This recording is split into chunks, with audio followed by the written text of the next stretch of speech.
नमस्कार, मैं कोमल बेसोया और आप देख रहे हैं न्यूज़ वेयर। हमारा देश कहाँ से कहाँ पहुँच गया है, ये वाक़या आपने अक्सर सुना होगा, खासकर मोदी सपोर्टर्स से।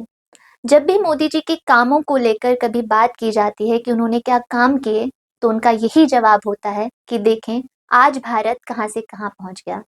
यानी वो ये कहना चाहते हैं कि दुनिया में भारत का नाम हो रहा है, भारत मजबूत हो रहा है और इन सब के पीछे वो वजह मोदी जी को मानते हैं। अभी हालिया घटनाक्रम की बात करें तो ट्रंप सरकार ने 104 भारतीयों को भारत डिपोर्ट कर दिया है, यानी भारत वापस भेज दिया है।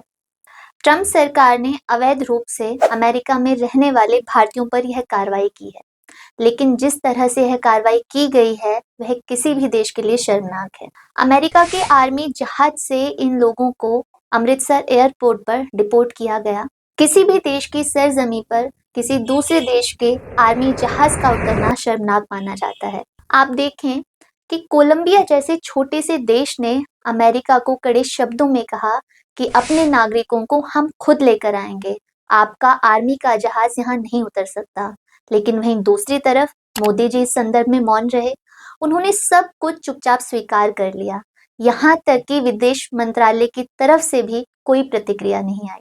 जिन भारतीयों को डिपोर्ट किया गया, उन लोगों का कहना है कि उन्हें 40 घंटों तक बेड़ियों में जकड़ कर रखा गया और इसी हालत में प्लेन में लाया गया।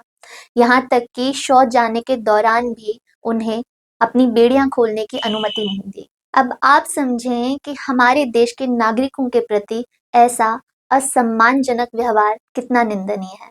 साथ ही सवाल यह भी उठता है कि जब भारत में ही इतनी तरक्की हो गई है, जैसा कि मोदी सरकार प्रचार प्रसार करती है, जैसा कि मेन स्ट्रीम मीडिया में कहा भी जाता है कि विश्व पटल पर भारत का डंका बज रहा है, तो उसके बावजूद भारत के लोग इस तरह अपनी जान जोखिम में डालकर विदेश क्यों जा रहे हैं और फिर इस तरह अपमानित होकर क्यों लौट रहे हैं। मीडिया रिपोर्ट की माने तो ट्रंप सरकार ने 18,000 भारतीय लोगों की पहचान की है जिन्हें डिपोर्ट किया जाना है।